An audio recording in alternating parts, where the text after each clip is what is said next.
Baruch Hashem, bienvenidos sean todos ustedes, hermanos, aquí en presencia a Raíces de la Fe. Ustedes están en su casa. Shabbat Shalom. Y bendito sea el Señor que nos permite alcanzarlos a ustedes por medio del video. Bienvenidos a Raíces de la Fe. Soy el pastor Gabriel Galán, que les da la bienvenida. Gracias por permitirnos compartir la palabra, la Torah de nuestro Padre Celestial con todos ustedes. Que sea este mensaje de bendición. Y nuestro mensaje hoy es basado en la porción de la semana que es Acharei Mot, Kedoshim. Acharei Mot se traduce como después de la muerte. Y Kedoshim prácticamente, literalmente, es los santos, los santificados. Entonces le hemos puesto en una manera minúscula, muertos y separados.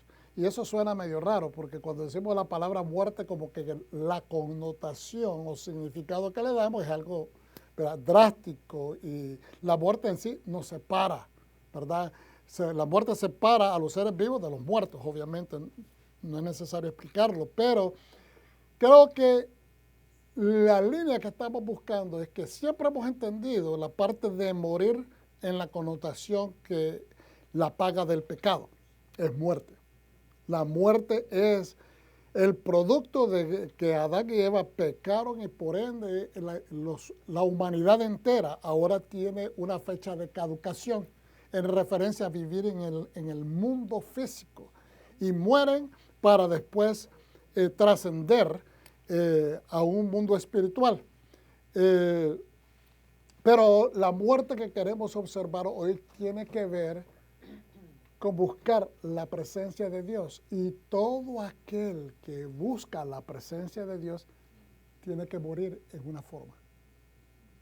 Tiene que morir a su metodología antigua, a su forma carnal, a sus pensamientos de la vieja naturaleza, a sus viejas fórmulas que están viciadas con actitudes que son negativas. Entonces, desde ese punto de vista es morir a las cosas viejas, a la naturaleza vieja, para dar vida a lo nuevo. Y entonces por eso, una vez muertos, somos separados.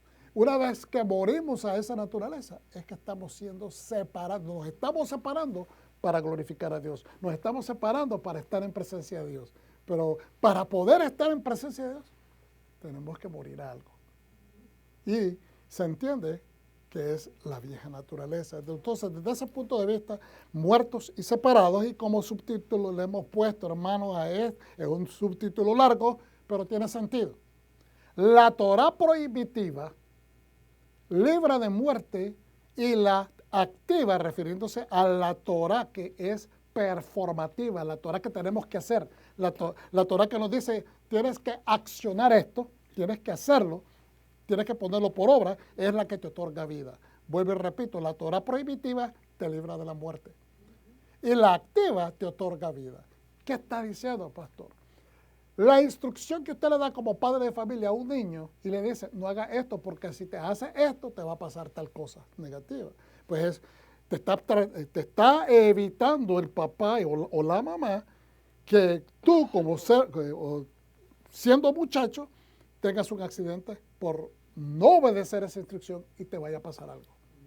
Te vayas a estropear tu vida, te vayas a afectar tu vida, te vayas a enfermar, te vayas a romper un hueso, te vayas a tener un accidente, que Dios no lo quiera, te vayas a morir. Pues eso es prácticamente las leyes, las instrucciones que son prohibitivas, a veces no las queremos recibir. No son bienvenidas, no nos gusta que nos controlen, como dice aquella famosa canción, no controles, ¿verdad? No queremos que nadie nos controle. Dios no nos quiere controlar, lo que nos quiere es evitar muerte innecesaria. Y nos da otras instrucciones que son de actuarlas, hacerlas. Y esas son las que nos dan vida.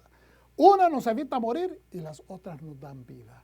Y qué tremendo, porque es un balance que a veces, como seres humanos o como personas que no queremos recibir instrucciones de nadie, queremos hacer nuestros propios proyectos, llevar a cabo lo que nosotros queremos.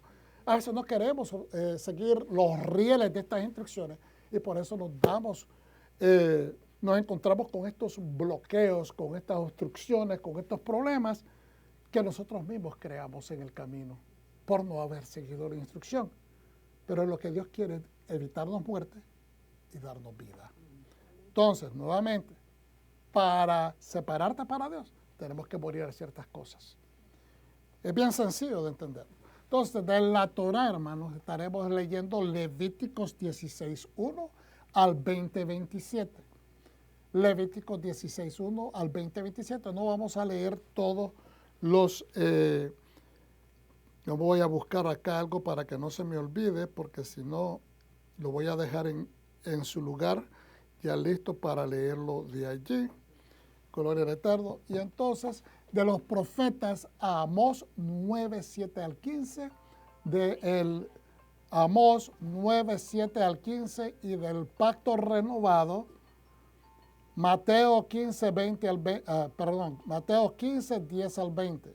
Del pacto renovado, Nuevo Testamento, Mateo 15:10 al 20.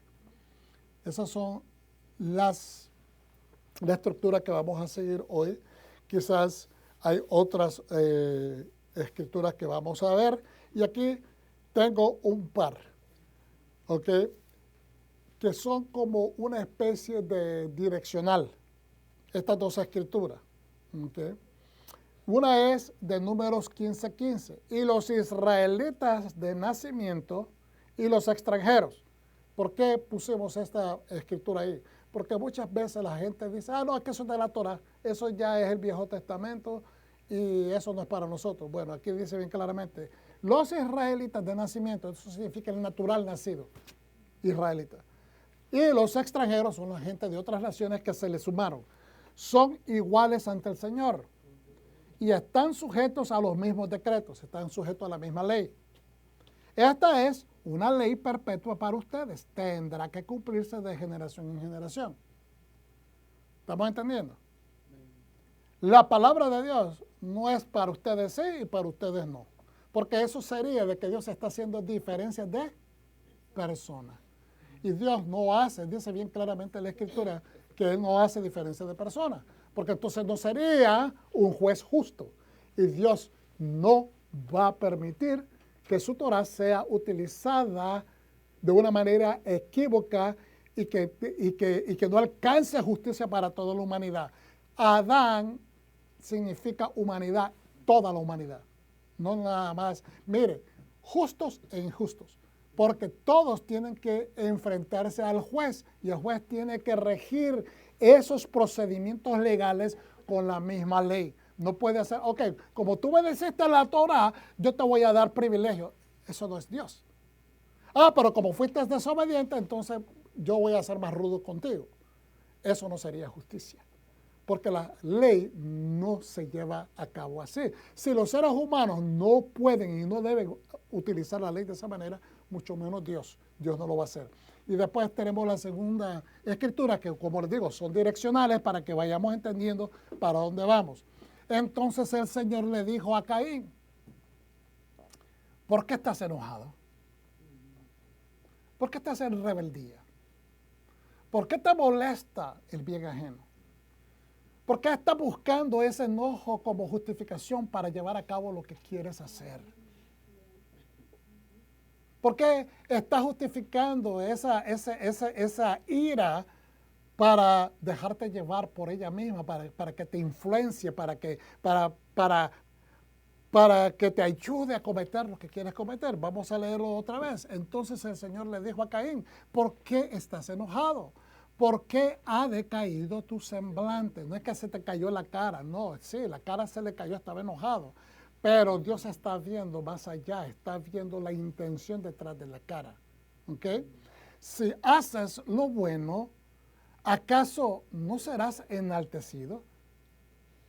Si hicieras lo bueno, es decir, si sigues la instrucción que yo te he dado, ¿no vas a ser levantado?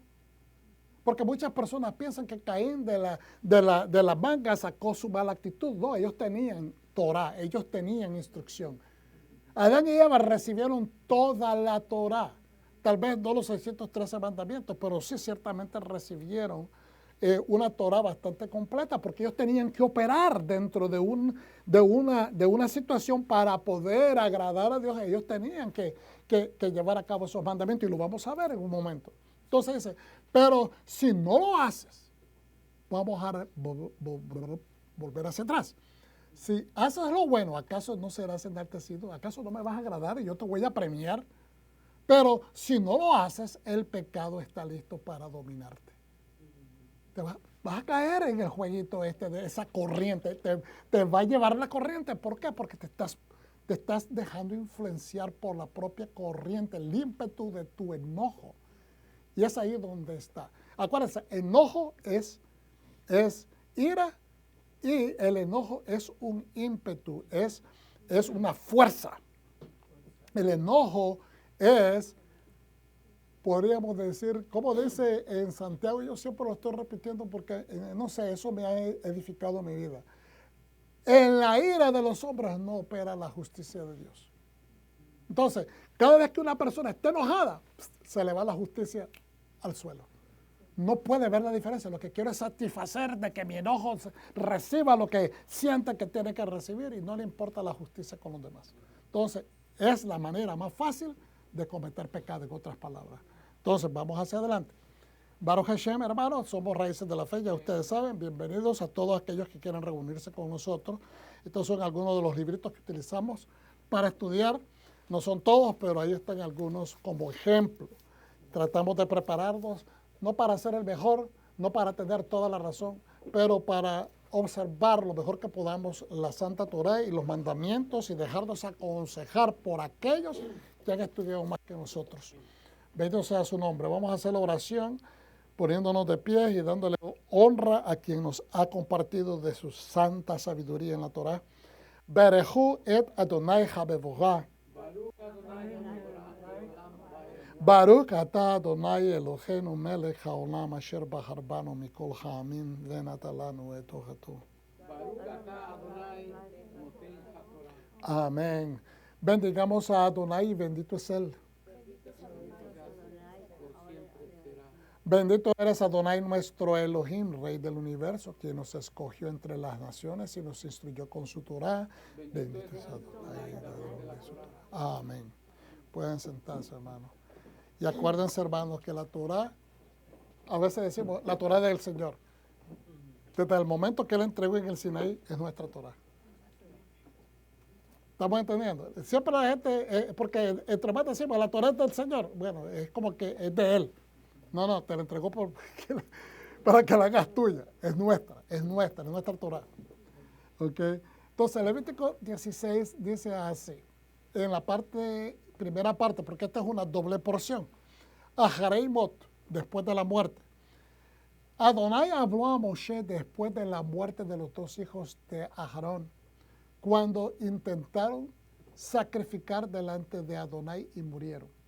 Ok, ustedes se acuerdan que unas cuantas porciones atrás, al principio en Levíticos, cuando se inauguró el tabernáculo, sucedió esto. Pues ahora se revisita. Fíjense que es bien interesante la Torah. ¿Cómo es que este asunto parece que se deja en el aire? Y uno se queda como, pero wow, qué resistir, qué tremenda exigencia para el Cohen Gadol, el sumo sacerdote Aarón, cómo sufrió, cómo perdió a sus hijos, y como que se queda en el aire. Pero después, porciones más adelante, y trata el asunto del Señor. ¿Por qué? Porque no podemos pensar que el Dios, como mucha gente a veces predica por ahí, yo he escuchado cristianos, maestros, pastores, gente que tiene conocimiento de la palabra, dicen de que el Dios del Antiguo Testamento es más fuerte que el Dios del Nuevo Testamento. Es el mismo Dios. Nada tiene que ver de que Yeshua apareció y que a través de Yeshua se nos manifiesta la gracia. No es que hay una nueva gracia. No, el nivel de gracia aumenta. Pero la gracia de Dios siempre ha existido desde el principio. La gracia de Dios siempre ha existido desde el principio, y la gracia está establecida en todas las páginas de la Torá, de los profetas, etc. ¿Okay? Lo que pasa es que venimos a un entendimiento del amor, de la dedicación, de la gracia, de la inversión de Dios, de su bondad y misericordia para con los seres humanos a través de Yeshua, el Mesías, y su misión en sacrificio aquí en la tierra. Ahora, Adonai habló a Moshe después de la muerte de los hijos de Aarón.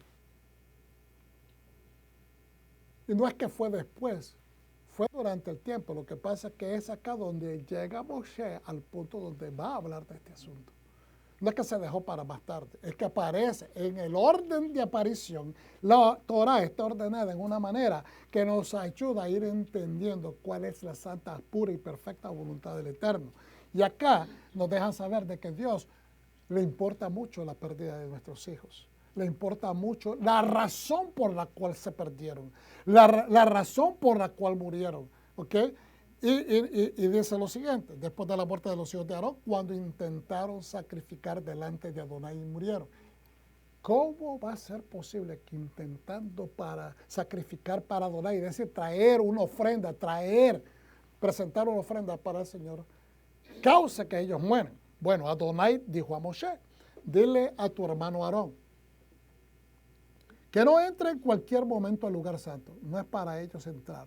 Si él no puede entrar, siendo el sumo sacerdote, sus hijos tampoco.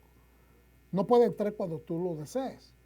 Tiene que haber tiempos señalados, momentos señalados, instrucciones específicas, que no puedes entrar a cualquier momento al lugar santo más allá de la cortina. Está hablando ahora del lugar santísimo, delante de la cubierta del arca. Está hablando, ¿verdad? Estar enfrente del arca es que estás en el lugar santísimo, que está sobre el arca. Es decir, la cubierta del arca es el propiciatorio que está formado por los dos querubines que se están viendo de cara a cara con sus alas extendidas hacia el frente y forman, es una sola pieza que es la tapa del arca, que está sobre el arca para que no muera, porque yo aparezco en la nube sobre la cubierta del arca.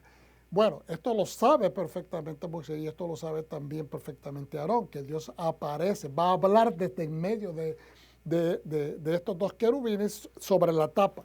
En otras palabras, lo que está diciendo, porque mi presencia está en medio de ese lugar. Ese es el trono de la gracia. El propiciatorio, la tapa del arca del pacto, se le llama el trono de la gracia. ¿Ok? Así es como Aarón entrará al lugar santo. Esta es la manera que él va a entrar. Con un novillo como ofrenda por el pecado y un carnero como holocausto. Tiene que entrar con animales específicos. ¿Para qué? Se vestirá la túnica sagrada de lino. No va a entrar con sus vestimentas especiales de esplendor y belleza, sino que tendrá también los pantalones de lino junto a su carne desnuda. Es decir, se tiene que poner esos pantaloncillos o calzoncillos, dicen algunas otras traducciones, de lino también. Tiene su túnica de lino y debajo de la túnica tiene que ir con calzoncillos de lino también. Se envolverá con el cinto de lino, que es un turbante, y llevará el turbante de lino, son las vestiduras sagradas, debe bañar su cuerpo en agua y ponérselas. Es decir, antes de ponérselas, tiene que hacer una limpieza ritual. ¿Okay? Tomará de la comunidad del pueblo de Israel 2 machos cabríos para la ofrenda por el pecado y un carnero para el holocausto. Y es aquí donde empieza a tomar un poquito, porque esta es una descripción de lo que sucede en Yom Kippur. ¿Okay? En Yom Kippur es el día del perdón, el día de la expiación, el día donde el alma de todo el pueblo, de toda la nación, de todos aquellos que observan el culto al Dios eterno, van a recibir perdón por culpas y van a recibir también, es decir, expiación por culpas y también expiación por sus convicciones que sienten porque una cosa es ser perdonado. ¿Cuánta gente ustedes conocen que han sido perdonados, pero que ellos mismos no se perdonan? Muchos de nosotros, Dios nos ha perdonado de algunas cosas que hicimos, pero todavía nos recordamos y cada vez que nos recordamos como que nos trae vergüenza, como que nos hace sentir culpables. Y eso es normal. Que usted no se mantenga ahondando en ese tipo de pensamiento es importante porque usted ya ha sido perdonado. Entonces, nuestro trabajo es aprendernos a perdonar a nosotros mismos porque tenemos que hacer ese trabajo. Ya Dios nos perdona, nosotros nos tenemos que perdonar a nosotros mismos. Ya Dios lo perdonó a usted, yo tengo que aprender a perdonarlo a usted. Porque de otra manera seguimos arrastrando la culpabilidad y la culpabilidad trae vergüenza. Y todos estos conceptos son importantes entenderlos. ¿Cuál es culpabilidad? ¿Cuál es la falta? ¿Y cuál es la vergüenza? Cuando una persona hace algo y nadie lo ha descubierto, vuelvo y repito, cuando una persona hace algo y nadie lo ha descubierto, la persona piensa de que pues, todo está bien. Ahora, si la persona está mal encaminada, y aquí nadie está mal encaminado, entonces dice, wow, te salió, wow, funcionó, voy a seguir haciéndolo. Pero en el momento que lo descubren, cae en vergüenza. ¿Cómo es que a personas que a veces les sucede? Como gente que ha sucedido, yo no sé por qué mucha gente se va allá a las Bahamas y aparecen las esposas muertas. No sé, ¿no ha visto que a través de los años han habido muchas situaciones de que van a las Bahamas, yo no sé por qué, gente desaparecida, gente muerta, esposos muertos, y van a deshacerse de las esposas en vacaciones, yo no sé qué demonio es ese. Pero, yo no le estoy dando mala propaganda a las Bahamas, pero es que es la verdad, estoy hablando de que esto ha sucedido a través de los años, he visto de que muy seguido esto sucede. Entonces, y después, no, que no los encontraron, que fue un accidente, que la persona cayó, de que estaba tal vez bajo influencia de licor, de que esto y lo otro, y dicen que no, que yo no soy culpable, y de repente se hace la investigación, van poniendo evidencia por evidencia y encuentran que es el esposo o fue la esposa que se deshizo del cónyuge, y entonces, ¿qué sucede? ¿Qué sucede? De que ahora cae en vergüenza, de que yo no lo quería hacer, de que yo no sé por qué dije esto, y entonces cae en la vergüenza porque fue descubierto, pero mientras no fue descubierto todo estaba bien. Entonces, el punto, no es que estaba bien, realmente no estaba bien, estaba muy mal, pero el ser humano es así. Mientras no se descubre, no siente la culpabilidad, sigue tratando de borrar, de olvidarse, de ponerse una tapa en los ojos para no ver que hay culpabilidad, pero en el momento que cae en la vergüenza y se hace la acusación, cae en culpabilidad y se recrimina y se avergüenza, y eso es bien destructivo.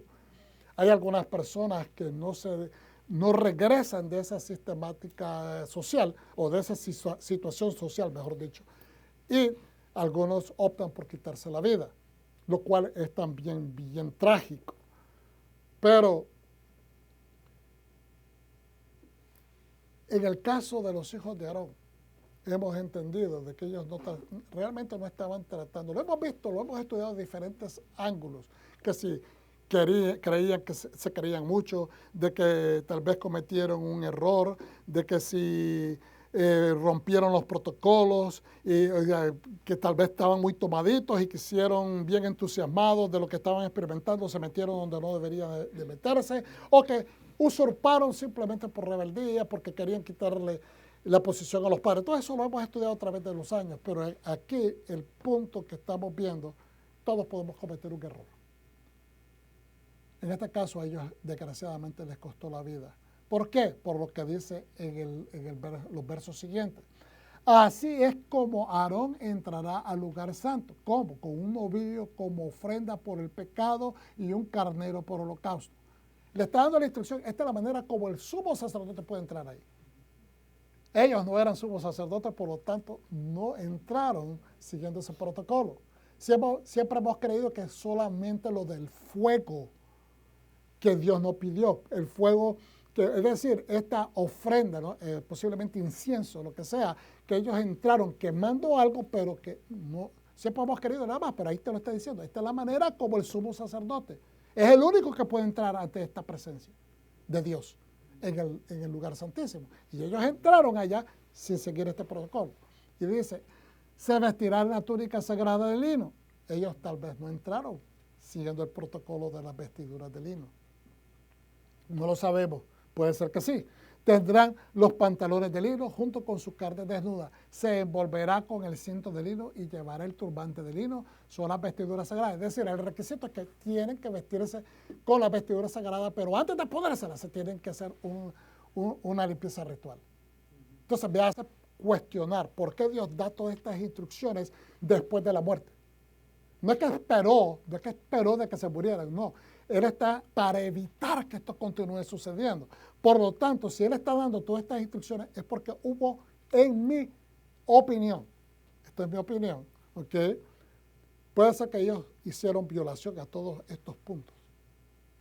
Por eso es que está aclarando bien explícitamente el Señor, porque ellos no cumplieron esos protocolos. Entonces, pastor, ¿qué quiere decir? Que cómo se ve. Bueno, que a veces pensamos que la falta está simplemente en no hacer algo. Pero detrás del punto de no hacer algo tenemos que ver cuál es la motivación. ¿Lo estás haciendo porque realmente necesitabas hacerlo? ¿Te metiste en esa situación porque estabas enojado? Como hablábamos anteriormente, te metiste allí o tomaste esta decisión basada en que no te importó. Bueno, es que realmente yo no tengo que hacer todas estas cosas porque eso es demasiada religión. Y tomaste una decisión de no hacerlo por rebeldía o simplemente porque quisiste evadir, seguir los protocolos. Entonces tenemos que analizar todo eso porque es necesario que estudiemos las motivaciones de cómo nosotros actuamos. ¿Por qué me siento así? ¿Por qué yo estoy haciendo esto? Porque esta persona me hizo sentir de esta manera y me está provocando que yo tome decisiones porque me enojó, porque me afectó mi manera como yo me siento, porque me afectó o me siento atacado en mi integridad personal. Todo eso lo tenemos que cuestionar para aprender a manejarnos nosotros. No se trata de lo que los otros hagan. ¿Cómo te estás manejando internamente? ¿Cómo te estás conduciendo? ¿Qué te estás dejando qué es lo que te está manipulando? Todas esas cosas nos ayuda a pensar o nos ayuda a ponerlas en su lugar cuando decidimos cuestionarnos. ¿Estamos entendiendo? Ah, pero ¿por qué tanto procedimiento, pastor? Porque usted lo hace también con sus propios hijos. ¿Por qué hiciste eso? ¿Por qué no hiciste las tareas? ¿Qué te motivó? ¿Por qué lo dejaste de hacer? ¿Y quién te dijo que lo que tenías que hacer es esto cuando lo que yo te dije era tal cosa? ¿Está entendiendo? Usted le pide cuenta a los hijos. Y les cuestiona no solamente las razones por qué dejaron de hacerlo, pero por qué lo hicieron, qué los motivó. ¿Para qué? Para ayudarlos a ellos a entender que han violado. No, si usted le pone a los hijos nada más blanco y negro, van a aprender a operar de esa manera, pero usted no los está haciendo, no los está obligando a pensar. Usted lo que quiere crear no son monigotes o robots que obedezcan y hagan o no hagan. ¿Me entiende? Usted lo que quiere es provocar que sean seres pensantes para que su manera de tomar decisiones esté basada en criterios, para que la manera de tomar las decisiones de sus hijos, ellos puedan pensar, no se dejen manipular por los amiguitos cuando le dicen tal cosa. Ah, vamos a hacer tal cosa. ¿Ves? Mira, que te apuesto que no te atreves a hacer esto. Y que ellos piensen, pues si yo no me quiero romper un brazo porque yo voy a ponerme a seguirte. ¿Y cuántos muchachos han pasado accidentes? ¿Cuántos muchachos yo he conocido en la vida, en mi propia experiencia? Amigos, que yo les dije, no hagas eso, no te atrevas, no le hagas caso. Y lo decidieron hacer. Y se rompieron un brazo, se rompieron una pierna, les pasó un accidente. Pues todo eso pasa porque no cuestionamos, no le enseñamos a los hijos a cuestionarse a sí mismos. ¿Por qué me estoy dejando manipular por esto? Pues de esa manera Dios quiere que aprendamos. Le está diciendo aquí, se vestirá de esta manera, se van a lavar antes de ponerse esa ropa. Verso 5, tomará de la comunidad del pueblo de Israel 2 machos cabríos para la ofrenda por el pecado y un carnero para el holocausto. Esa es la manera como se entra al lugar santísimo y solamente el sumo sacerdote, nadie más. Aarón presentará el novillo para la ofrenda por el pecado que es por él mismo y hará expiación por el de su casa. Tomará los 2 machos cabríos y los pondrá delante de Adonai a la entrada de la tienda de reunión. Pastor, ¿y por qué tenemos que leer todas estas tecnicalidades en la Torah? Porque se aplican a tu Mesías. Él es la ofrenda, ¿ok?, que fue ofrecida a Adonai. Y usted dirá, ¿a dónde sucedió eso? Cuando él estaba todavía dentro de la ciudad. Ok, déjenme explicarle esto porque yo sé que se lo he dicho en otras ocasiones. Lo llevaron al pretorio donde estaba ¿quién? ¿Quién era el que lo iba a el que lo llevó? Primero lo llevaron ante los sacerdotes en horas que no eran legales y lo juzgaron y supuestamente, como ellos no podían mandarlo a matar o darle muerte, ¿eh?, entonces se lo mandaron a las autoridades romanas. ¿Quién era Pilato, verdad? Pilato era la persona que lo iba a procesar. La esposa le dijo a Pilato, no le hagas nada a este hombre porque él es santo. Y ella tuvo un sueño anteriormente a eso. Entonces, él no quería hacerlo y trató de evitarlo. Pero él sabía que si le salía el tiro por la culata y se armaba el alboroto por Yeshua, entonces que el César lo iba a mandar a matar a él.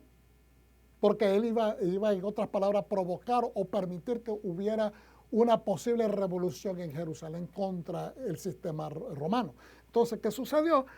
Que él, aunque supuestamente quería, sabía que había ciertas cosas que él tenía que cumplir para darle gusto a su César, a su rey. Entonces, ¿qué dijo? Hay costumbres en estos días, de acuerdo a la tradición, de soltar a un reo. ¿Y a quién trajeron? A Barrabás. ¿Verdad? Yo ya les expliqué eso. Barrabás, hijo de Dios, hijo del Padre.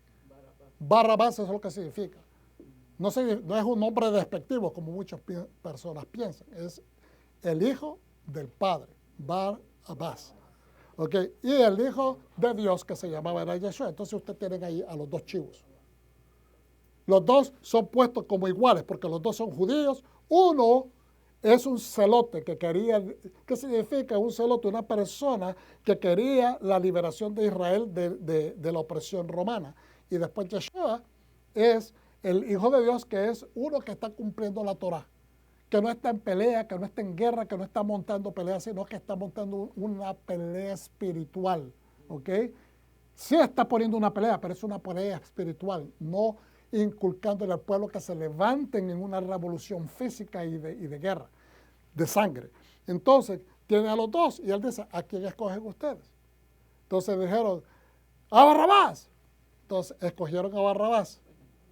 ¿Y escogieron a Barrabás para qué? Para Dios. ¿Ok? Pero Barrabás lo dejan ir supuestamente libre. Dicen algunos historiadores de que a él lo mataron después, pero Yeshua es en sí, cumple las dos situaciones. ¿Cómo? Porque a él lo llevan, y fíjense bien, ¿qué le hacen inmediatamente que salen de ese juicio? Lo azotan. Entonces, él fue en esa manera, adentro de la ciudad, es azotado, ¿ok? En otra manera, empieza a derramar sangre, como quien dice, en dedicación a Dios, porque él no ha renunciado a Dios. Él no ha renunciado a lo que él vino a hacer. El padre le cuestionaron. En otras palabras, dice que tú dices que eres el Hijo de Dios, dicen de que tú puedes esto y lo otro, y él le dijo, tú lo has dicho, tú lo has dicho. Él no se retractó, terminó siendo azotado, ¿verdad? Y desangrado allí en el poste de los azotados, y después fue sacado, es decir, sangró para la causa de Dios dentro de la ciudad santa, ¿ok? Y después fue sacado hacia afuera de las paredes de la ciudad, es decir, afuera, como está escrito que uno debe de ser mandado, uno de esos chivos tiene que ser mandado afuera a morir afuera. Y él murió crucificado. ¿Y qué dice? Que aquel que es colgado de un madero es ¿qué? Maldito. Maldito es el colgado de un madero. ¿Está entendiendo la escritura? Entonces, ahí tiene usted en ambas situaciones que él está cumpliendo la Torah. Entonces, Aarón presentará el novillo para la ofrenda por el pecado, que es por él mismo, y hará expiación por él y su casa. Y después dice, tomará los dos machos cabríos y los pondrá delante de Adonai a la entrada de la tienda de reunión. El pretorio no estaba muy largo de donde estaba el templo. Entonces, ahora echarán suerte sobre los dos machos cabríos. Una suerte para Adonai y la otra para Azazel. ¿A quién quieren que liberemos? ¿A Barrabás o a Yeshua? No, queremos a Barrabás. Perfecto. Ahora presentará el macho cabrío cuya suerte le tocó a Adonai y lo ofrecerá como ofrenda por el pecado. Perdón. Pero el macho cabrío cuya suerte le tocó a Azazel será presentado vivo a Adonai para que lo use para hacer expiación sobre él, enviándolo al desierto para Azazel. Y aquí yo sé que hemos explicado esto en otras ocasiones en una forma diferente y lo vamos a hacer un poquito diferente también para expandir. Acuérdense, eran dos chivos. Uno era escogido para el Señor y ese se sacrificaba. Lo que se ofrece para el Señor tiene que ser sacrificado en el altar del templo, en un lugar santo. El altar del templo es el altar santo. Todo lo que toca ese altar se convierte en algo santo, agradable al Señor. Pero, ¿por qué se tiene que mandar? Decíamos el año pasado y en otros años anteriores, ¿por qué se tiene que mandar un chivo al desierto a que muera? ¿Verdad? Porque se le imponía en la mano y se hacía una oración donde el sacerdote, el sumo sacerdote, pasaba, se decían las faltas del pueblo, de toda la nación, y después se mandaba hacia afuera para que muriera. Pero siempre se ha creído, ya lo hemos explicado en una u otra forma, que Azazel era un demonio o un ángel negativo, un ángel del mal, pero yo les decía en años previos, porque Dios va a mandarle a ofrecer algo al enemigo. Eso no hace sentido, ¿verdad? Porque Dios no va a hacer eso.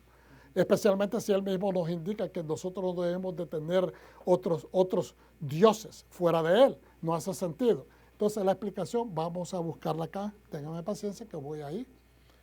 Voy a buscarlo en esto. Bendito sea el Señor. Aleluya.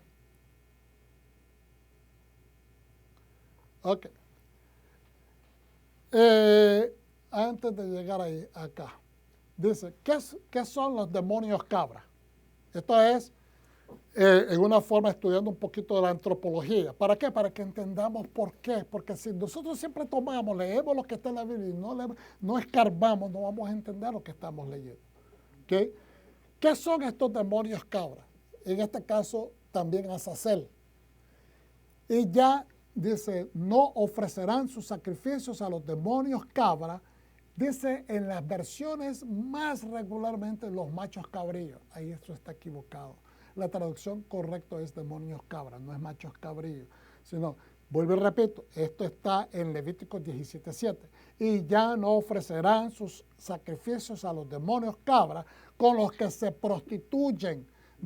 Este será un estatuto perpetuo para ellos a lo largo de sus generaciones. Aquí después estamos primeramente leyendo del capítulo 16 y después está aquí en el 17, donde Dios le dice, ya ustedes israelitas, diles, Moshe, que ya no pueden hacer eso.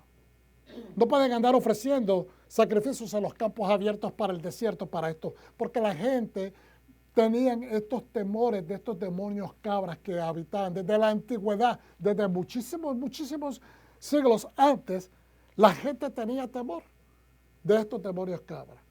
Y vamos a ver un poquito acerca de qué son, porque tenemos que entender de dónde vienen. Algunos dicen, algunos historiadores y antropólogos dicen, hermanos, que estos eran los mismos ángeles caídos, que después que cayeron, sus cuerpos fueron transformados, ¿ok?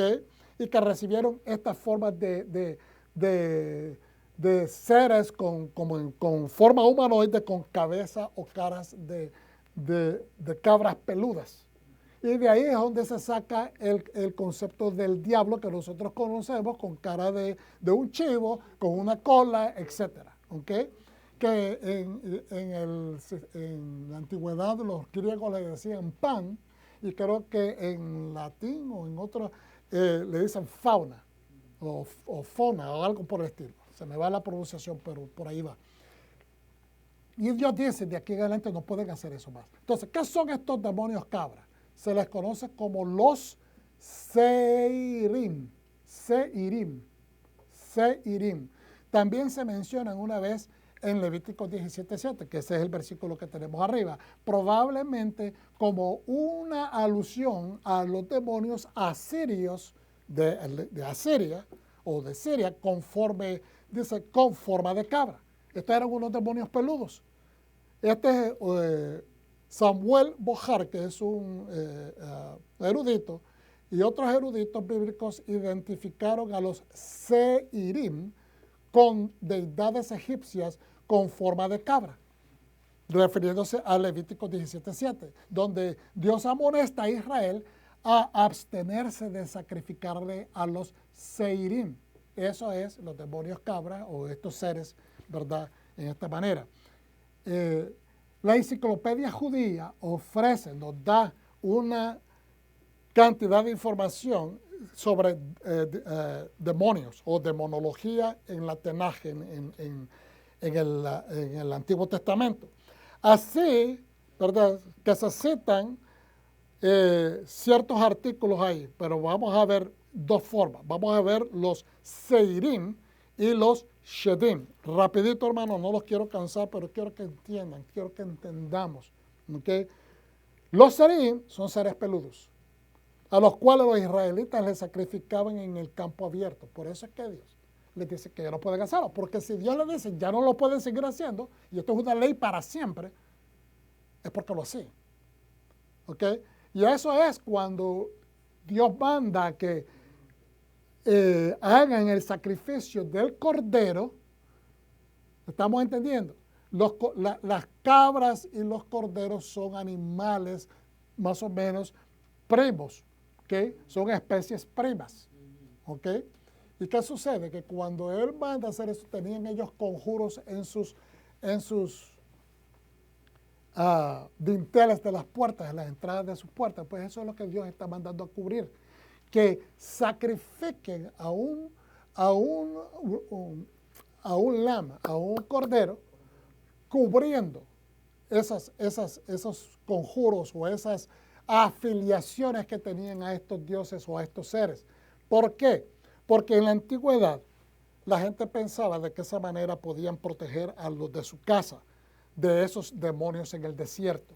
Y usted dirá, ¿pero por qué? Porque sí, habían creencias, habían todo este tipo de creencias o de supersticiones, y se hacían estos ritos para protección de estos demonios. ¿Ok? Vamos hacia adelante. No me quiero adelantar para decirlo correctamente. Entonces, vamos hacia adelante. Los Seirim son demonios de aspecto satírico, ¿ok? Descritos bailando en el desierto. Satíricos es que son medios rebeldes, que no se atienen, no son obedientes, son muy revoltosos y de bacanaleros, de tomar, dados al sexo, dados a todos los placeres carnales, ¿ok? Y dice, descrito bailando en el desierto. Eso sale en Isaías 13:21 y también 34:14. Se comparan con Maimónides, dice, podemos comparar con Maimónides, que habla también acerca de esto, y son idénticos también a los jinn, que son este mismo tipo de demonios que se creían en Arabia. Entonces, ¿qué estoy diciendo con todo esto? En Asiria, en Mesopotamia, en Egipto, en Arabia, significa que las culturas antiguas, todo en el antiguo mundo, hermano, se tenían estas creencias, estas supersticiones. ¿Estamos entendiendo? Hoy en día tenemos supersticiones iguales. Hay gente que cree más en lo que dice la Biblia, que investigar ellos mismos lo que dice la Biblia para desechar lo que la gente está diciendo. Hay muchas supersticiones acerca de la Biblia. Se nos han enseñado, como dice en Jeremías, hemos heredado muchas mentiras. Y eso es lo que estamos tratando de desechar. Yo no le estoy proponiendo una cultura al entendimiento a estos demonios. Lo que estoy tratando de explicar es que debemos de entender de dónde vienen, porque Yom Kippur es un día que nosotros celebramos. y es donde nosotros recibimos expiación, perdón, donde nuestros pecados, nuestras culpas son cubiertas. Yom Kippur, eso es lo que significa, que recibimos cobertura para nuestras faltas como nación, como reino de Dios en la tierra. Entonces, para que entendamos de dónde viene todo esto, ¿ok? Ahora, Dios no nos está sugiriendo que hagamos culto a estos seres. Lo que está diciendo, las naciones hacen esto, pero ustedes lo van a hacer de esta manera porque es una especie de simbolismo que nos enseñan cómo Dios se está deshaciendo de nuestras culpas, cómo Dios se está deshaciendo de nuestras fallas. Pastora, si puede ver, por favor, creo que es Jay. Y entonces, continúo. A esta misma clase de Serim pertenece Azazel. Fíjense bien. Azazel, cuando se manda uno de los chivos expiatorios, uno es un chivo para el Señor. Ese es un sacrificio, es una ofrenda. Mientras que el otro dice, chivo expiatorio. Esa palabra, quien la usó por primera vez fue, de acuerdo a datos históricos, fue Tyndale, que fue el que hizo la primera traducción de la Biblia al inglés. Y por haber hecho eso, le costó la vida en 1530. Un hombre que tradujo la Biblia al inglés, ¿ok? Para que todo el mundo tuviera acceso en Inglaterra, le costó la vida, lo persiguieron y lo mataron, porque tuvo la osadía de traducir la Biblia y hacérsela accesible. ¿Okay? Hablemos de jerarquías, hablemos de gente que quiere el control, hablemos de personas de que desean mantenerlos a uno dentro de un conocimiento limitado. Entonces, y este hombre estaba abriendo las puertas para que el pueblo entero pudiera leer la palabra en inglés, y le costó la vida. Y él fue el primero que arrojó ese concepto por primera vez de el chivo expiatorio, el chivo que paga tu precio. Eso es exactamente lo que es Yeshua. Él vino a sufrir el pago de nuestra paz.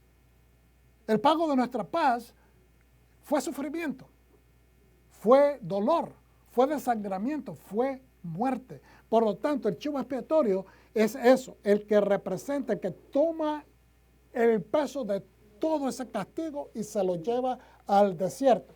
Ok, vamos a ir entendiendo esto poco a poco.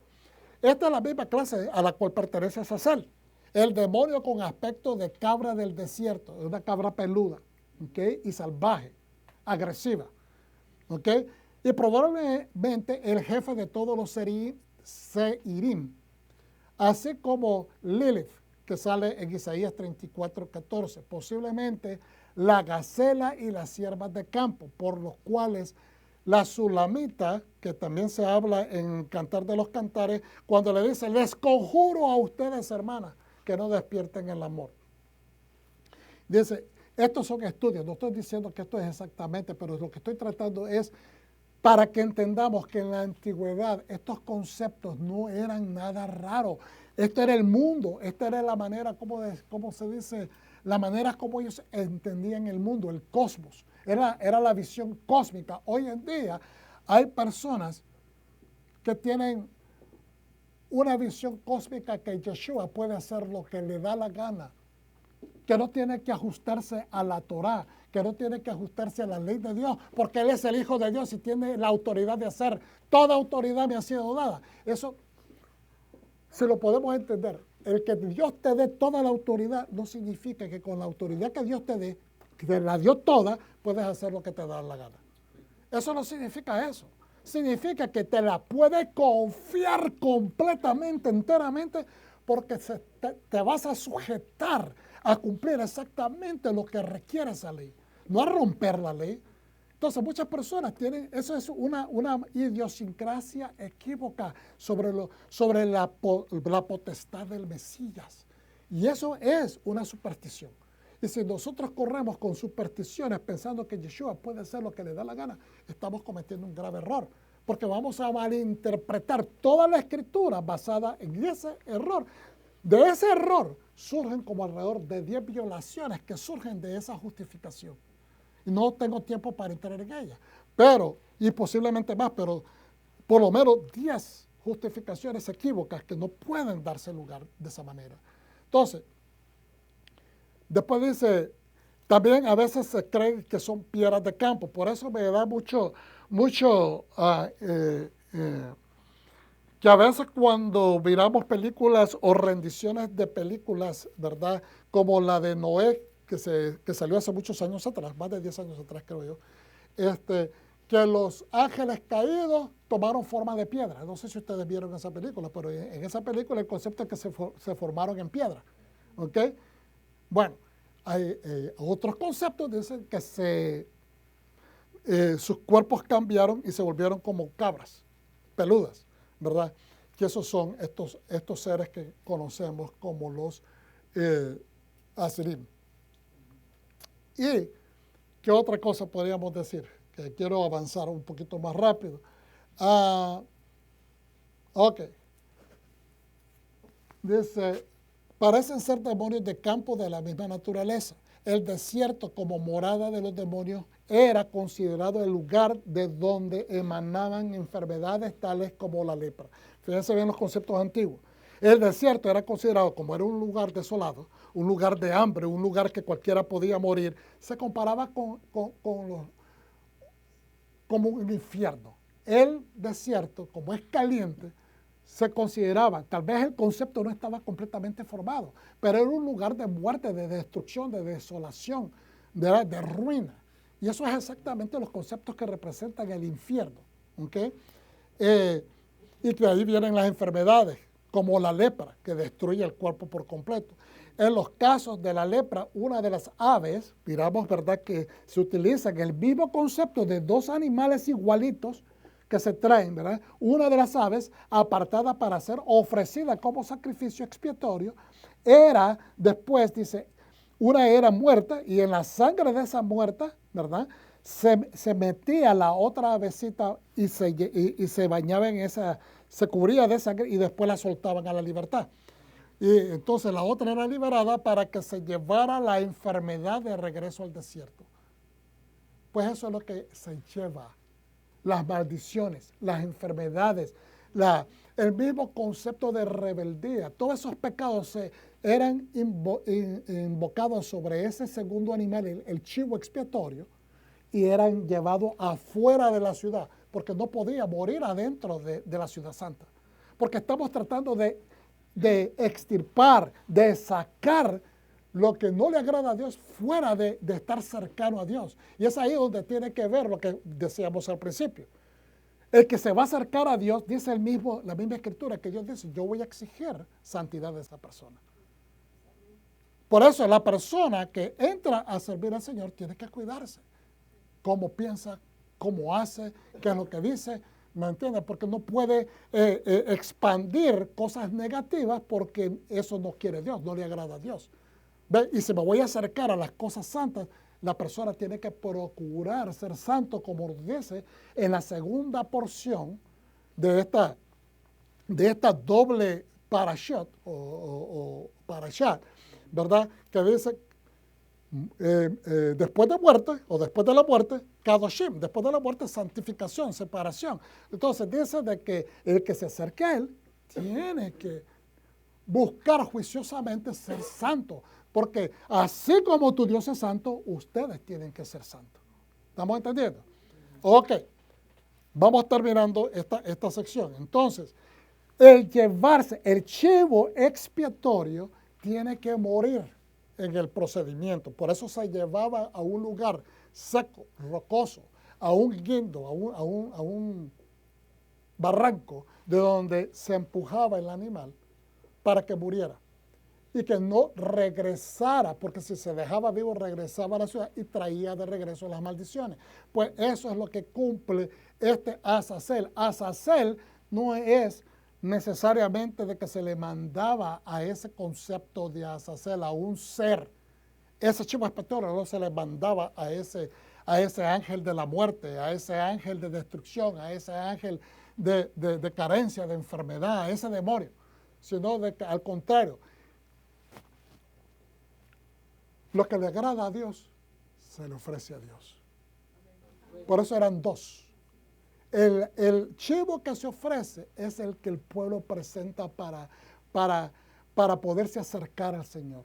Es el que limpia el camino, la expiación, limpiando por las transgresiones que el pueblo ha cometido. Y entonces ahora tenemos una entrada a la presencia. ¿Estamos entendiendo?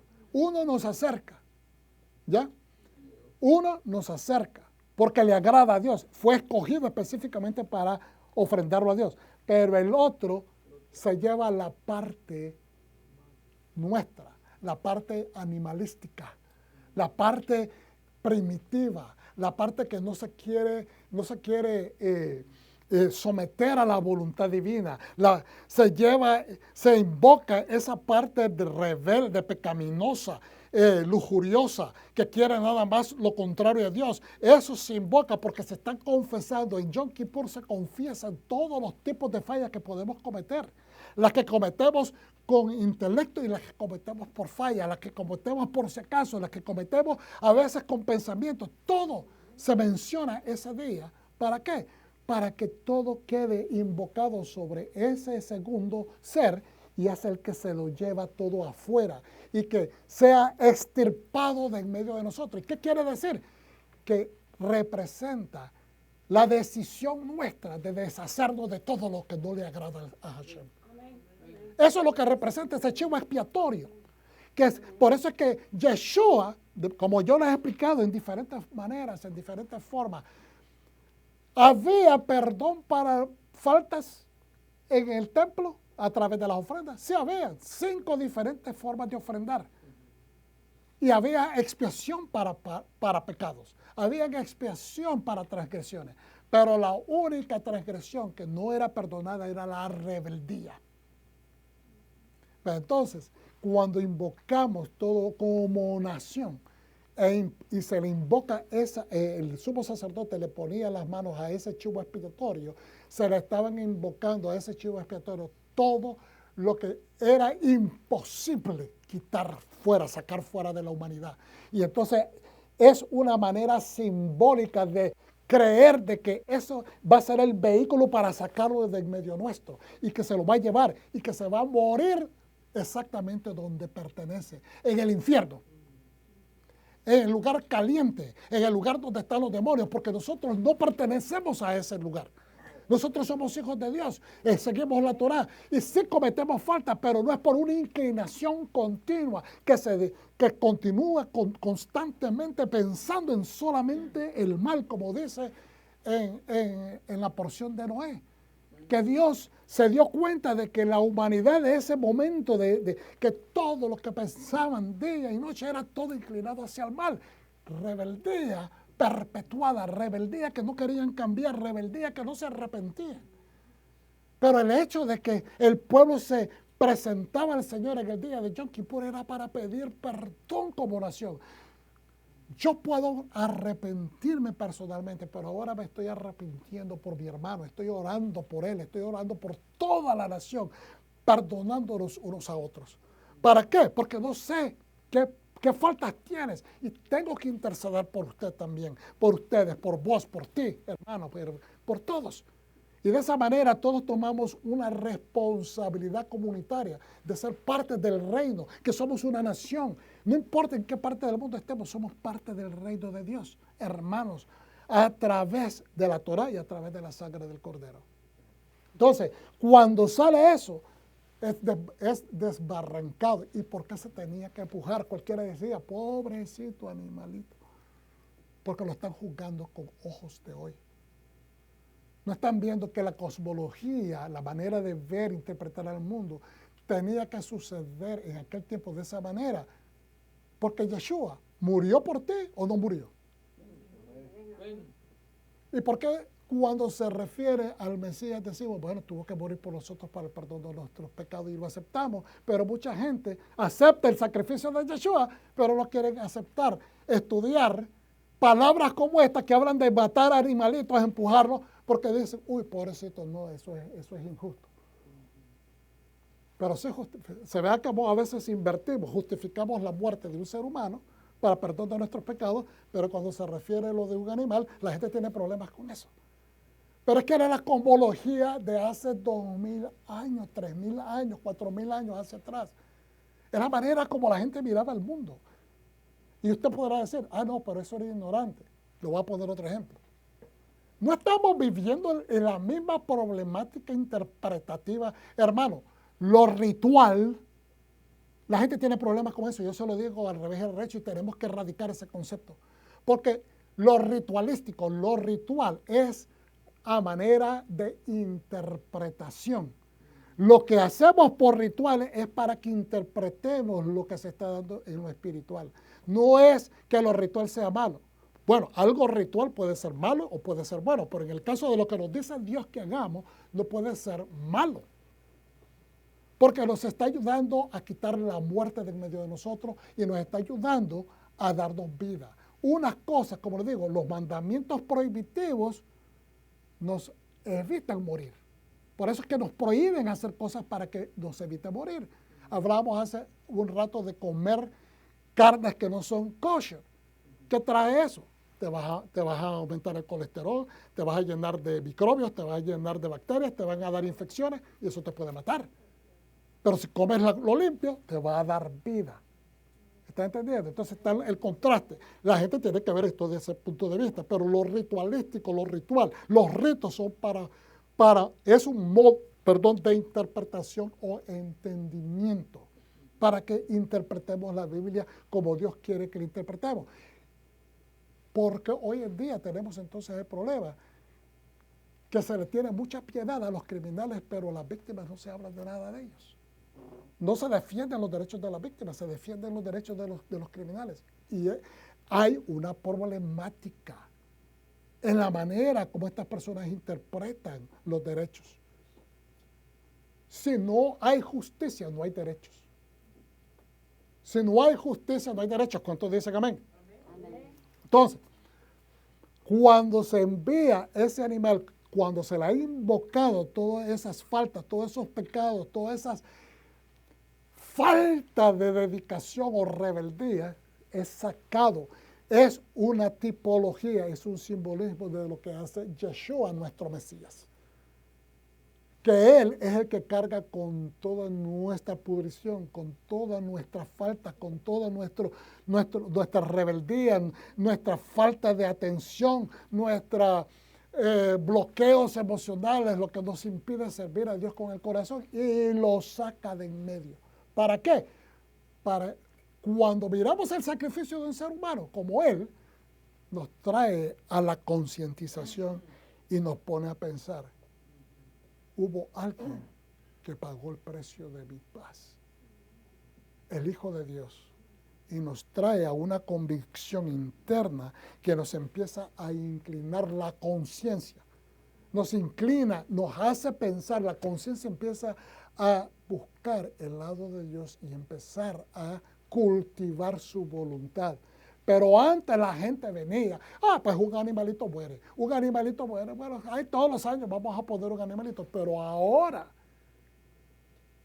la muerte de Yeshua no solamente nos trae una conciencia, sino que germina espiritualmente hablando. El sacrificio de Él, el espíritu de santidad, nos trae un nuevo árbol espiritual. Una vez que recibimos la semilla de la salvación adentro de nosotros, surge el árbol de vida. Y ese árbol de vida es el que nos propulsa, nos inspira, nos da el de nuevo, nos trae, aleluya, la convicción y nos trae la unción para poder vencer. Una fe que empieza a romper el yugo, porque es la unción la que rompe el yugo, hermanos, la que pudre el yugo. Entonces, es eso. A veces la gente no puede explicar. Tanto tiempo yo traté de dejar de tomar licor y no podía. Pero cuando recibí a Yeshua, no pueden explicarlo. ¿Por qué? Porque una vez que recibe la semilla, el árbol de vida empieza a crecer, empieza a escuchar la palabra. El mismo espíritu empieza a hacer germinar, a que esos frutos empiecen a surgir. Amén. Amén. Bendito sea el Señor, aleluya. ¿Cuántos dicen amén? Denle un aplauso al Señor si me está entendiendo.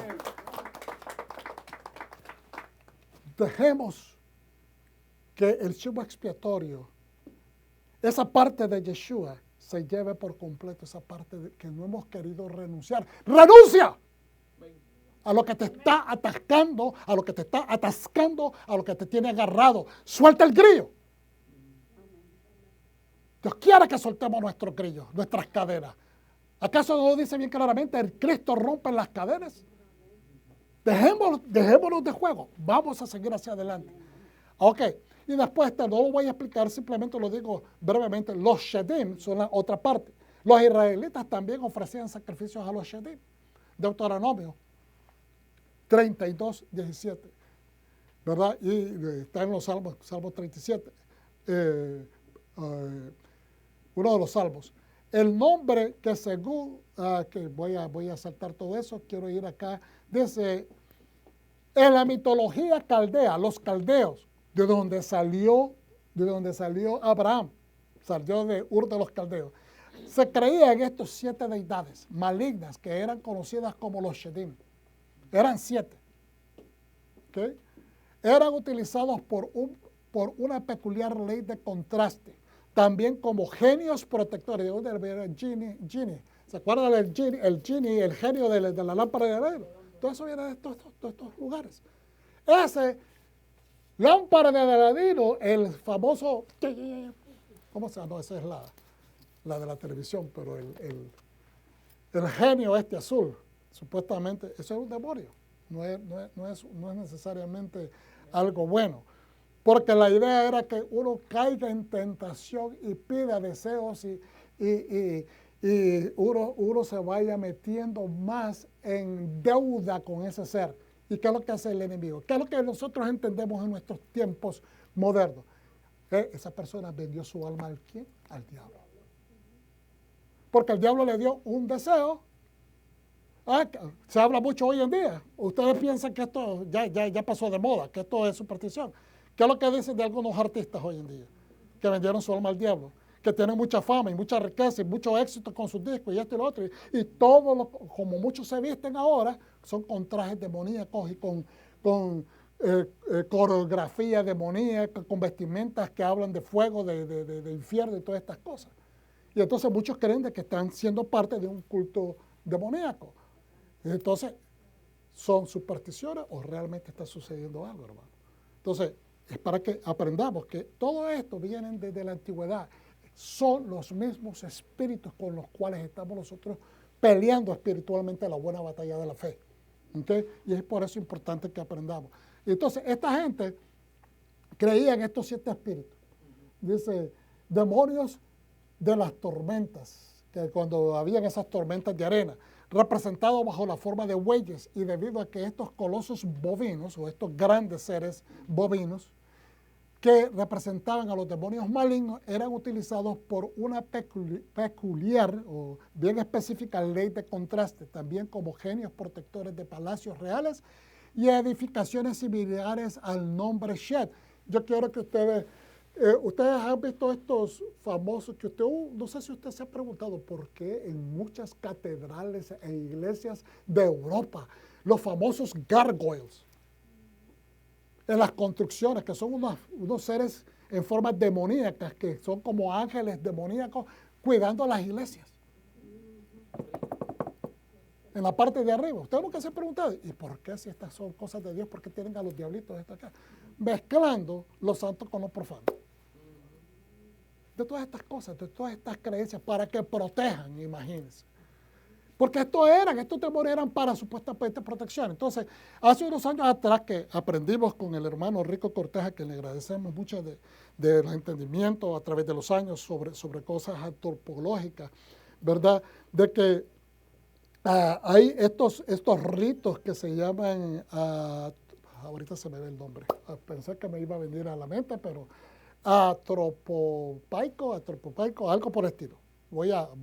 Me disculpan, pero son nombres que no se usan muy a menudo. Pero lo que significa es que esta gente hacían conjuros, les hacían ofrendas a estos seres para que les ayudaran a defender. Si ellos ofrecían, entonces eran personas que se estaban estableciendo una conexión con estos seres para que estos seres los defendieran de otros parecidos, ¿ok? O de enemigos, etc. O de cualquier mensajero del mal. voy a seguir adelante porque quiero terminar esta enseñanza. Yo quiero que ustedes tomen atención a esto. Esto es tomado de algunas creencias de los antiguos egipcios. ¿Ok? Y tenían ellos este dios y le daban cultos a este ser que tenía 4 cabezas de cabra. Entonces, cuando usted se pregunta que a Moisés le dice, déjanos ir, déjame ir a mi pueblo, te manda a decir el Señor de los israelitas, el Dios de los israelitas, y le dice, no, vayan ustedes y salgan ahí al campo y hagan su sacrificio. ¿Y qué le dice Moisés? No podemos hacer eso porque lo que vamos a sacrificar le va a causar abominación al pueblo egipcio. Nos va a traer problemas. ¿Por qué? Porque ellos iban a sacrificar. Ellos saben de qué están hablando. Porque vamos a sacrificar ovejas y chivos. Y eso para ellos era matar a un dios de ellos. Por eso es que ellos tienen que irse 3 días hacia afuera. Tienen que ir 3 días hacia el desierto, afuera de las ciudades, para poder llevar a cabo los sacrificios, las fiestas a Hashem. ¿Okay? Que eran básicamente fiestas de acuerdo desde la antigüedad, aunque no estaba escrito todavía, eran fiestas que eran de acuerdo a las jornadas de cosechas, de siembras y cosechas. Por eso es que todas estas fiestas, ¿verdad?, de las fiestas solemnes, están establecidas dentro de ese patrón o calendario de las siembras y cosechas. ¿Okay? Entonces, algunas opiniones e interpretaciones académicas arrojan una asociación con el Azazel mesopotámico vinculado a los Seriim por los conjuros antidemoníacos apotropaicos. Creo que lo dije bastante bien. Apotropaicos. Del griego, la palabra es apotrepein,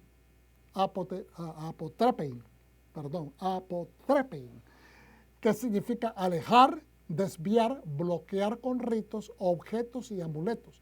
Los conjuros o ataques demoníacos en Mesopotamia, tanto en Asiria, Babilonia y Persia.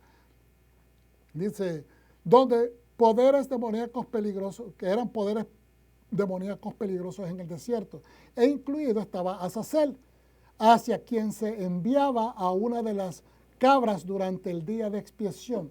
Muchos pensaron de que esto se tomó directamente de esta tradición que se hacía en Mesopotamia, pero no. Lo que Dios hace es elevar el nivel de entendimiento. Yo voy a utilizar este concepto para que ustedes, porque eran rudimentos que ellos entendían, la manera de entender el mundo, de la manera como ellos entendían que se recibían perdón y protección. Por lo tanto, Dios utiliza ciertos vehículos basados en estas tradiciones culturales para ayudarles a entender cómo Él iba a provocar expiación.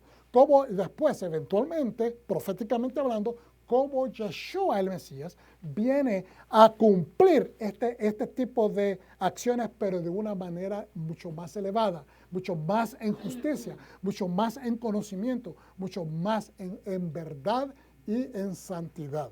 ¿Ok? Es decir, Dios lo que hace es limpiar estos conceptos, pero utiliza el vehículo de explicación, utilizando lo que ellos ya entienden. ¿Estamos entendiendo? Ok. Perfecto. Ya voy terminando. Dice en Deuteronomio entonces, si entendemos que Dios nos da toda esta explicación y nos enseña las leyes de qué no debe de hacer, es para evitarnos la muerte. Y después nos enseña lo que debemos de hacer para traernos vida. ¿Y qué sucede, hermano? Antes de entrar acá, le voy a enseñar algo. Tal vez usted nunca lo ha considerado. Le voy a enseñar algo. Rapidito. La pastora me lleva en tiempo. No me deje, pastora, pasarme de tiempo, ¿ok? No se lo voy a volver a repetir porque si no me para y me va.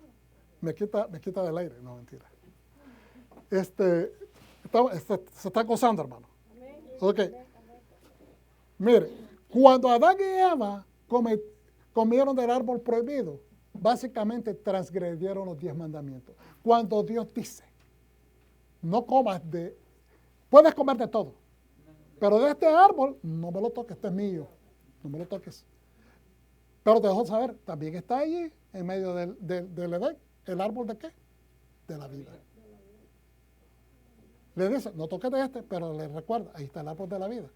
¿Qué es el árbol de la vida? La Torah. Yeshua posiblemente pudo haber estado ahí, encarnando la Torah.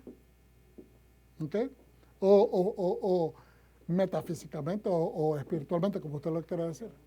Pero mire, ¿cómo nosotros creemos? ¿Por qué su pastor le está diciendo que ellos, cuando le dice la Torah que ellos recibieron, muchos dicen que ellos recibieron una sola Torah, no toques el árbol? Entonces, tenemos que entender que eso ha sido un criterio bueno, nos ha traído hasta acá, pero tenemos que ver que toda la Torah, los 10 mandamientos fueron rotos en esa falla, en esa falta. Y lo que se está refiriendo es a toda la Torah, los 10 mandamientos, no todos los 603, pero por lo menos los 10 mandamientos, que son el encabezamiento principal de toda la Torah. ¿Okay? Entonces, mire, Ani Eloheja Adonai, yo soy el Señor tu Dios. Ese es el primer mandamiento. Usted tiene que saber quién es su Dios. Si usted no sabe quién es su Dios, entonces usted tiene problemas. Porque si usted no, ¿y cómo va a conocer quién es su Dios? Conociendo lo que Él le prescribió. Conociendo qué es lo que Él dijo. Conociendo cómo se lo dijo que lo debe llevar a efecto. Pero si usted dice, aquí está, yo tengo una Biblia, no la lee, y después sigue lo que le enseñan los seres humanos y no sigue lo que dice Dios, pues usted, el Dios de usted es esa persona que le está enseñando a usted y que usted está siguiendo. No está siguiendo lo que dice la instrucción de Dios. Así conoce usted a su Dios. Entonces, Ani Eloheja Adonai, yo soy el Señor tu Dios. Ese es tu primer mandamiento. Yo soy tu Dios, conóceme. Y de todo lo que hay en este jardín puedes comer, tocar o usar. El árbol de la vida está en medio del jardín. Estoy parafraseando. Pero de este árbol del conocimiento del bien y del mal no podrás tocar, porque si lo haces, ciertamente morirás. ¿Qué es lo que dice el primer mandamiento? Yo soy Yahweh tu Dios, que te saqué de la tierra de Egipto, de casa de servidumbre. ¿Quieres volver a la servidumbre? No me hagas caso. ¿Quieres volver a ser esclavo? No me hagas caso. Eso es lo que está diciendo. Capítulo 20 de Éxodo. Adán y Eva, conociendo a Dios, su creador, tenían una relación cercana con Él. Se les dio la Torah, pero al desobedecerlo, la instrucción, lo desobedecieron, lo negaron. Desobedecer a Dios es negarlo. Cuando usted desobedece de joven, usted desobedece a su padre o a su madre, lo que le dijo, usted lo está negando. Es decir, usted está diciendo, yo no tengo padre, yo no tengo cabeza, yo no tengo a quien darle cuenta y no tengo por qué. Entonces lo está desconociendo, está diciendo, yo no lo conozco. Entonces, no siguieron su voz. Violaron el primer mandamiento. Segundo mandamiento, no te harás o tendrás otros dioses delante de mí. Al escuchar la voz de la serpiente y dudar de la verdad divina, decidieron obedecer a otra entidad como un Dios. ¿Qué es lo que dice Dios? Sé santo como yo soy santo. Espérate un momento, ¿qué significa eso? ¿Cómo usted va a llegar a la conclusión que es santidad? ¿Cómo? Estudiando la Torah, donde Dios te dice cómo es que tú llegas al procedimiento de alcanzar santidad, que es a través de sus mandamientos. Los mandamientos de Dios son los que te separan, te santifican, te hacen una relación genuina y específica y ¿cómo se dice? Solamente con Dios o solamente para Dios. No estoy hablando de que te vuelvas un religioso empedernido y que no tengas relaciones amistosas con los seres humanos. No me estoy refiriendo a eso. Me estoy refiriendo a que te has dedicado a servir a Dios. Entonces, dice, si nosotros, dice, escucharon la voz de la serpiente y dudaron de la verdad divina, lo que les dijo Dios, decidieron obedecer a otra entidad como un Dios con D chiquita, y al desear ser como Dios, tener conocimiento de lo que sabía Dios, abrir los ojos, como dice la Biblia, tener poder, ser como Dios, es una autoidolatría. Y entonces rompieron el segundo mandamiento. ¿Por qué? Porque el segundo mandamiento dice, no tendrás dioses ajenos delante de mí, no te harás imagen ni ninguna semejanza de lo que esté arriba en el cielo, ni abajo de la tierra, ni en las aguas debajo de la tierra. Entonces, ¿qué? Le hicieron caso a la serpiente, que estaba en la tierra. Entonces hicieron de lo que dijo la serpiente una regla mucho más poderosa de lo que dijo Dios, lo cual hicieron de la serpiente un semidios en ese momento, o un dios, con D chiquita. Entonces rompieron el segundo mandamiento. Vamos al siguiente. 3, no tomar el nombre de Dios en vano o hacer su nombre Hilul. La palabra Hilul es deshonrar su nombre. Cuando usted toma el nombre de Dios en vano, usted está deshonrando el nombre de Dios. ¿Se acuerda cuando uno decía de chiquito, mi papá dijo? Algunas veces hay gente que dice, el pastor dijo.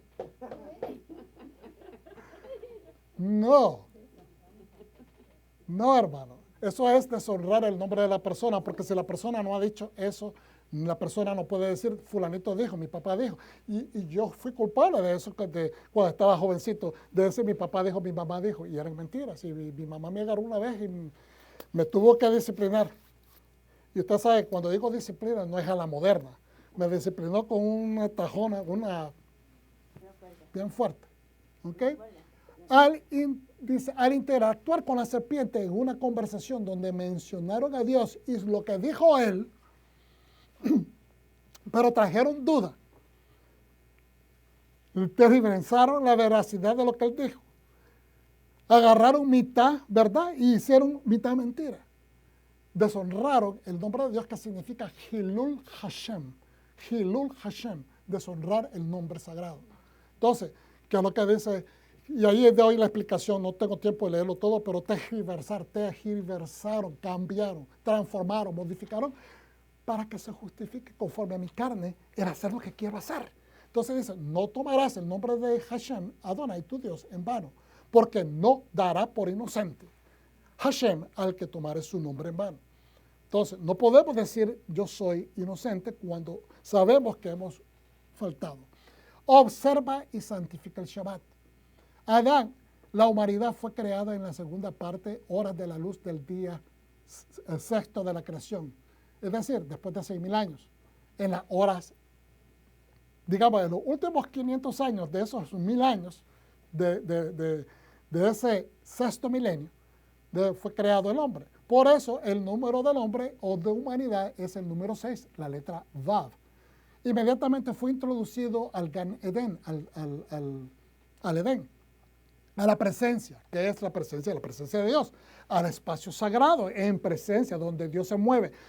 Aquí en la tierra, acuérdense que el Edén es un pedacito de cielo en la tierra, un espacio donde Dios creó para venir y visitar al hombre. Que se entiende es una especie de templo primordial, un monte, un templo, espacio sagrado durante el día séptimo, que es el Shabbat. Cuando él entró al hombre, todavía estaba solo el hombre, al Edén, ese es el día del descanso, el día del Shabbat. Entonces, ¿qué sucede? El hombre le fue dado, al entrar al Shabbat, reposo, menujá. ¿Qué es lo que celebramos? Esos tres principios celebramos en cada Shabbat. ¿Okay? Reposo, que es menujá. Y después se le dio la Torah, que es para adquirir santidad kedushá, ¿verdad? Para separarlo, para el servicio del Señor. Él atendía el Gan Edén, era el sumo sacerdote en el Gan Edén, el que lo cuidaba. Y Dios lo vio solo y le dio el gozo. Le dio a Eva. Aleluya. ¿Estamos entendiendo? Le dio el gozo con autoridad y le dio también la autoridad de comer de todo. Dice, la prohibición fue dada para evitar la muerte, no para limitarlo. Pero ¿qué pasó? Interpretaron esto mal y rompieron el Shabbat. ¿Cómo? Transaccionando conversaciones, transaccionando. Comer del fruto del árbol prohibido del conocimiento del bien y el mal implica romper la instrucción, desobedecer prohibiciones, ir, trabajar, subir al árbol, estirar la mano, cortar el fruto, trabajar contradiciendo la instrucción, violó el descanso al ocuparse de lo suyo, al ocuparse de mi negocio, de lo que yo quiero, cuando debía estar ocupado en el servicio al Eterno, violó el Shabbat.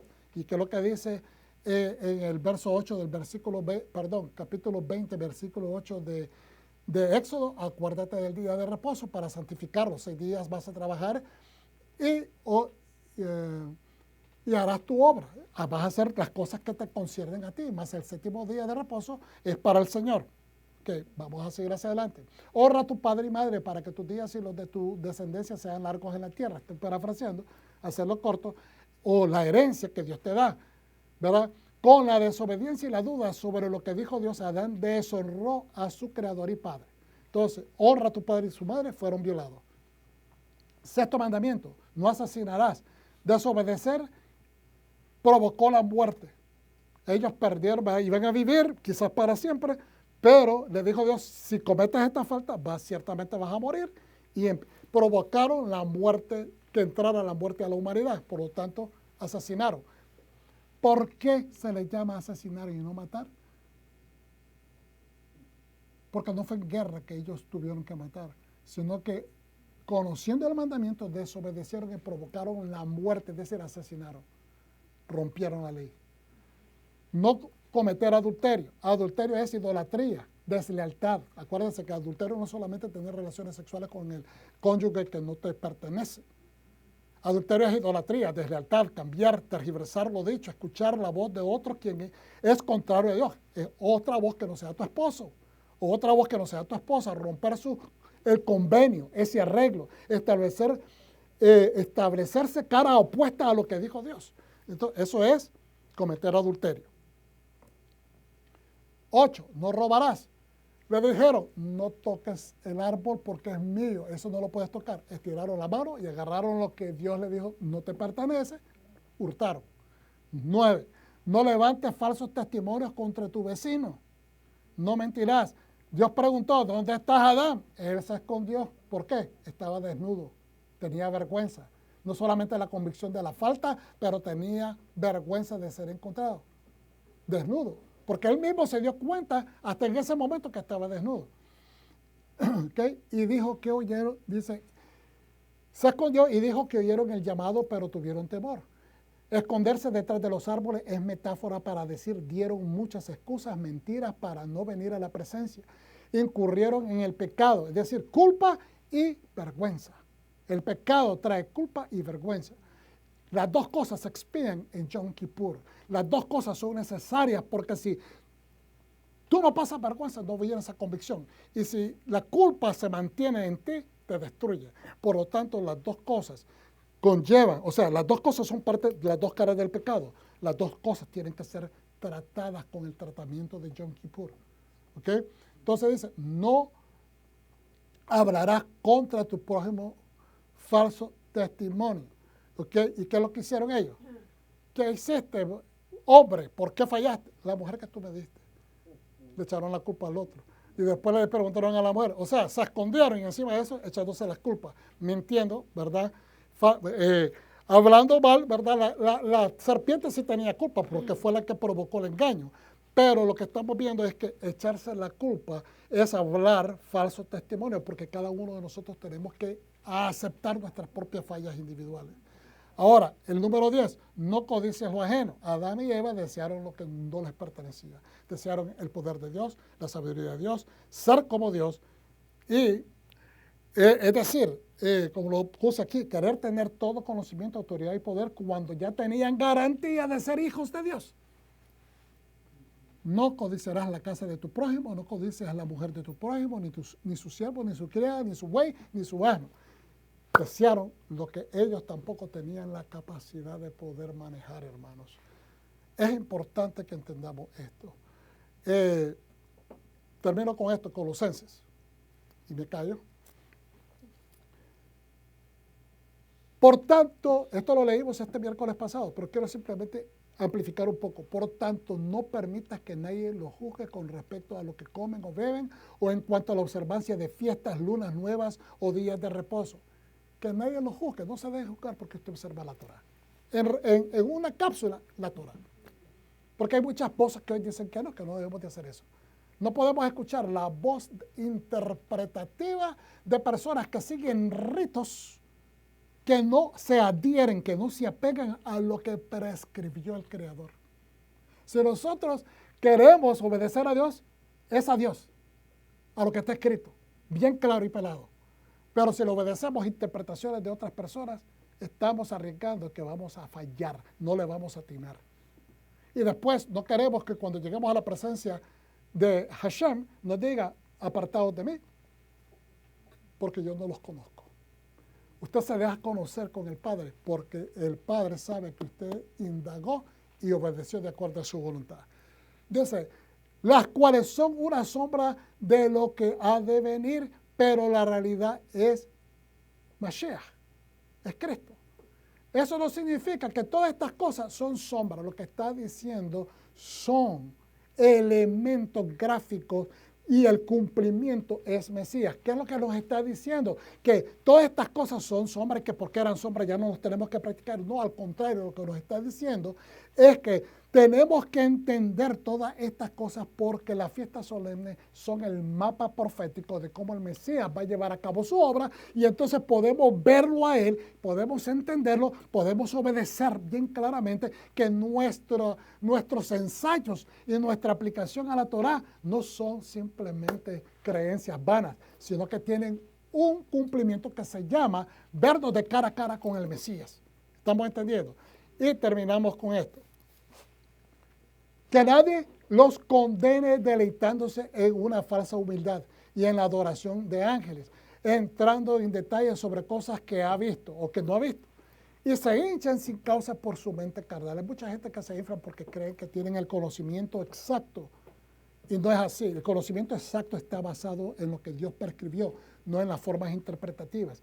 Y crece con el crecimiento que proviene de Dios. Mire, nosotros crecemos con el crecimiento que surge de seguir la voluntad de Dios, con lo que dice Dios, porque ese crecimiento nos lo va a dar Él si ustedes obedecen todas las órdenes o leyes que yo les pongo en este libro, van a ser benditos.